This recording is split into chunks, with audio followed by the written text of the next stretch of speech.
बच्चों आज हम आपको UP board date 27/2/2024 maths code 822 HZ OMR answer के बारे में बताने वाले हैं। सबसे पहले क्वेश्चन नंबर फर्स्ट है। यहाँ पूछा गया है परमेय संख्या होगी तो √2 परमेय है यानी कि जिसका स्क्वायर रूट निकल जाए, जैसे √9, तो √9 का आंसर कितना हो जाएगा 3। तो ये आपका कैसी होगी परमेय संख्या होगी। नेक्स्ट है आपका किसी द्विघात समीकरण, ये समीकरण जो भी है द्विघात समीकरण जो भी होता है उसका जो वक्र बनता है ग्राफ बनता है वो ग्राफ कैसा होता है परवलयाकार होता है। तो ये आंसर ए सही हो जाएगा। समीकरण निकाय x अपॉन ए बराबर है y अपॉन बी, तो ए एक्स प्लस बी वाई बराबर ए स्क्वायर प्लस बी स्क्वायर में y का मान ज्ञात कीजिए। तो बच्चों यहाँ हमें क्या दिया हुआ है x अपॉन ए बराबर y अपॉन बी, तो इसमें हम y का मान पता करना है तो x को सेपरेट कर लेंगे, तो x बराबर हो जाएगा a y अपॉन बी। ये वैल्यू इस समीकरण में पुट कर देंगे तो हमारे पास समीकरण क्या है, ये है ए एक्स प्लस बी वाई बराबर ए स्क्वायर प्लस बी स्क्वायर। तो ये वाला जो x का वैल्यू यहाँ आ जाएगा तो ये हो जाएगा आपका A Y upon B plus B Y, यानी कि इस तरह से हो जाएगा। तो हम इनका एलसीएम ले लेंगे तो एलसीएम कितना हो जाएगा b, तो b से ये हो जाएगा ए वाई और a पहले से है तुम्हारे पास, तो यानी कि मल्टीप्लाई a और प्लस ये हो जाएगा बी वाई मल्टीप्लाई बी बराबर है A square plus B square. अब यहाँ देखेंगे तो हमारे पास क्या हो गया A square Y plus B square Y बराबर बी ब्रैकेट में A square plus B square. हमें y कॉमन ले लेना है तो यहाँ आपका बचेगा A square plus B square बराबर B A square plus B square. तो y बराबर हो जाएगा B A square plus B square upon A square plus B square, से कैंसिल हो गया तो y का वैल्यू कितना आ गया v। इस तरह से आपका आंसर सी सही है। नेक्स्ट है यदि समीकरण X square minus 4x plus A बराबर 0 के कोई वास्तविक मूल नहीं है, तो बच्चों इसका एक फॉर्मूला होता है बी स्क्वायर माइनस 4ac, और ये कैसा होता है 0 होता है तो मूल समान होते हैं, और अगर 0 से छोटा है यानी ये वैल्यू 0 से छोटा है तो कोई भी जो वैल्यू है वो कैसा होगा वास्तविक नहीं होगा। चूँकि ये आपको फॉर्मूला याद है root B square minus 4ac होता है, तो माइनस का स्क्वायर रूट आप अभी नहीं जानते निकालना। तो यहाँ हमारे जो b का वैल्यू कितना है -4, तो -4 का स्क्वायर हो जाएगा -4 मल्टीप्लाई 1 और मल्टीप्लाई a कैसा होना चाहिए 0 से छोटा होना चाहिए, तो हो गया 16 माइनस 4a 0। तो हमें ये पता करना है कि जो ये वैल्यू है 16 से ज़्यादा होना चाहिए, तो यानी कि ये हो जाएगा 16 और 0 प्लस 4a, 4 से यहाँ डिवाइड कर देंगे तो ये हो जाएगा 4 और a, तो a का वैल्यू कैसा होना चाहिए 4 से ज़्यादा होना चाहिए, a बड़ा होना चाहिए 4 से, तो ये आपका आंसर हो जाएगा। तो 4 जो है ग्रेटर देन है a से, तो आपका ये बी आंसर सही हो जाएगा।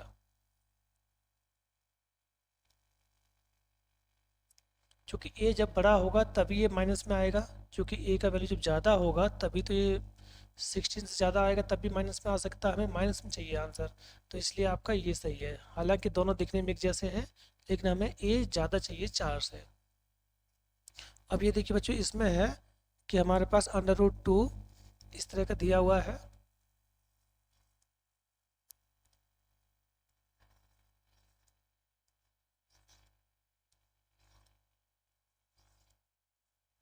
तो यहाँ पर बच्चों हमारे पास पहले में फर्स्ट टर्म में 1√2, सेकंड में 2√2, तो यानी कि 10 में क्या हो जाएगा 10√10 2 सॉरी।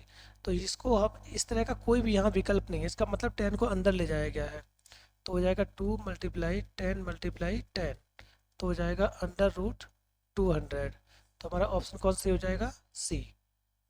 अब नेक्स्ट देखते हैं, निम्नलिखित सारणी का माध्य ज्ञात कीजिए। तो बच्चों इन सबको हम दो से, जैसे देखिए ये हो जाएगा 5 + 0/2, और इसमें 2 से मल्टीप्लाई होना है, तो क्या हो जाएगा, 2 से 2 कैंसिल, 5 हो गया। ऐसे ही हो जाएगा 5 + 10/2, मल्टीप्लाई किससे होना है, 4 से, तो ये यानी कि 2 से 4 कैंसिल हो गया, और ये हो जाएगा 30। ऐसे हम सबको प्लस जब करेंगे तो हमारे पास ये प्लस होके आ जाएगा 288, और 288 को कुछ ऐसे ही आएगा। उसके बाद हम इस डिवाइड कर देंगे 22 से, तो हमारा जो आंसर है वो है सी आंसर आ जाएगा। यानी इस तरह से इसको प्लस करके 2 से डिवाइड कर देंगे सभी को, और इनसे मल्टीप्लाई करके, यानी कि जो है sigma F x upon x sigma F से इसको कर लेंगे, तो आपका 12.95 आंसर आ जाएगा। आप स्वयं कर लें इसे।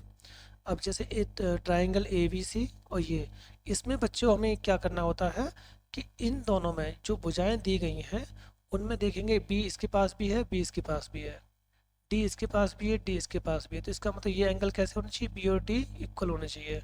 अगर आप बनाएंगे भी तो भी आप देखेंगे ए बी सी और दूसरा ट्राइंगल है डी ई एफ, तो यानी कि ए बी बराबर है डी ई के, और अगला है यहाँ पर बी ई बी सी, यानी कि बी सी ये वाला बराबर है एफ डी, ये।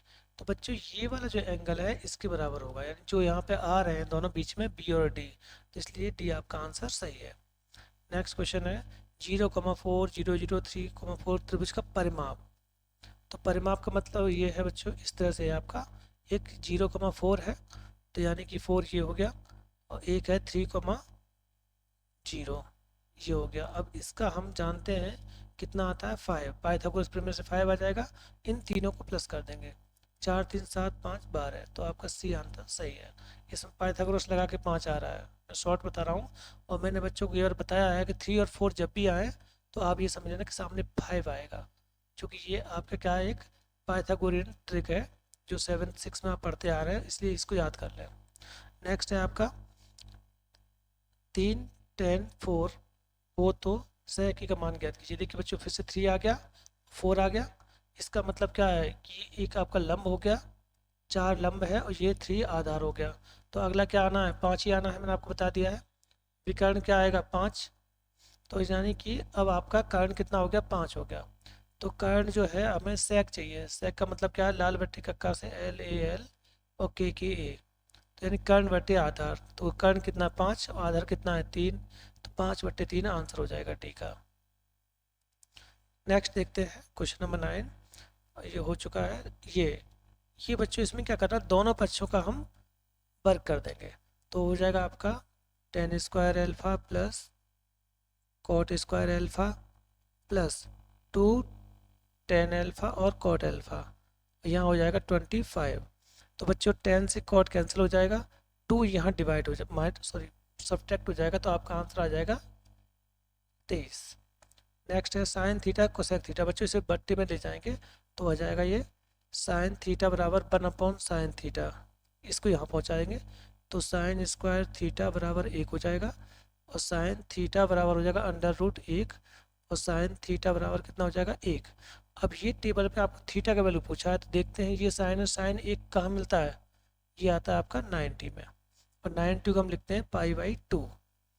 ये थोड़ा सा अगर देखा जाए तो सिलेबस से बाहर है थोड़ा सा, क्योंकि बच्चों को भी पाई वगैरह के बारे में नहीं बताया गया है, तो मुझे लगता है कि थोड़ा सा प्रॉब्लम है, 90 लिखते ज़्यादा अच्छा रहता। चलिए कोई बात नहीं, नेक्स्ट देखते हैं। ये देखिए इसका रास्ता क्या है, साइन और कॉस, तो ये हो जाएगा साइन थीटा बराबर कॉस थीटा, ये इधर चला गया, इसको यहाँ डिवाइड कर देंगे तो हो जाएगा tan थीटा बराबर 1। तो आपके पास कितना आ गया, tan थीटा, 1 कहाँ होता है आपका, ये होता है tan थीटा बराबर tan 45, तो थीटा बराबर कितना हो गया 45। अब ये वैल्यू जब यहाँ रखेंगे तो कोसाइन 45 कितना होता है 1/√2, इसकी घात 4 है, प्लस ये कॉस भी 1/√2 है, यानी 45 ये भी 4 है घात। तो यहाँ देखेंगे 1/2 रूट में और 1/2 रूट में 4 बार लिखेंगे 1/रूट और 1/रूट, यही सेम इसके साथ होना है। तो यानी कि 2, तो 1/4 प्लस 1/4 इनका सेम है, तो 4 हो गया, 2/4 कैंसिल हो जाएगा, 1/2। तो आपका आंसर 1/2 बी सही है। कौन सा आंसर है? बी, 1/2।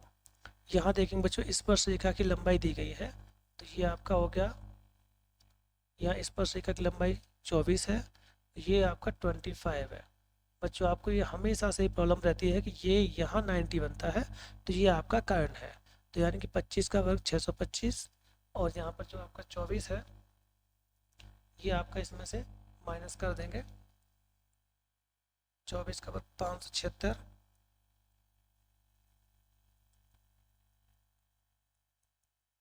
तो 576 में माइनस करेंगे जाओ,